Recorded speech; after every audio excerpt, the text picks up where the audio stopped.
তোমাদের হাতে নেতৃত্ব তুলে দিয়ে আমরা পিছন থেকে তোমাদেরকে শক্তি যোগাতে চাই। দেশের ককপিটে তোমাদেরকে বসাতে চাই। তোমরা ককপিটে বসে দেশ পরিচালনা করবা, পিছন থেকে আমরা তোমাদের জন্য দোয়া করব, শক্তি যোগাবো। ভুল করলে কানে কানে তোমাদেরকে বলে সংশোধন করব। কথা না শুনলে হাতে ধরে ঝাঁকি দেব। যদি তাও না শুনো তাহলে সম্মানের এই আসন থেকে জাতিকে সাথে নিয়ে তোমাদেরকে সরাই দেব, এখানে রাখবো না। তোমাদেরকে সেইভাবেই প্রস্তুত হতে হবে। আমি গভীরভাবে বিশ্বাস করি তোমরা পারবা ইনশাআল্লাহ। এই বিশ্ববিদ্যালয়গুলোতে যারা লেখাপড়া করেন, মেধার দিক থেকে তারাই এগিয়ে। সেই মেধাবীদের কাছে জাতির পাওনা আছে, সেই পাওনাটুকু তারা দেবেন, এটা আমরা আশা করি। কি হবে এই ক্যাম্পাসগুলো?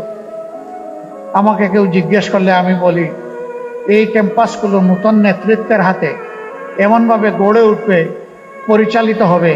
সমাজের যে স্লোগান আমরা পরিবর্তন চাই, সমাজের যে স্লোগান আমরা নতুন বাংলাদেশ চাই, এখানে পরিবর্তনও পাওয়া যাবে, নতুন বাংলাদেশের মানচিত্রও দেখা যাবে।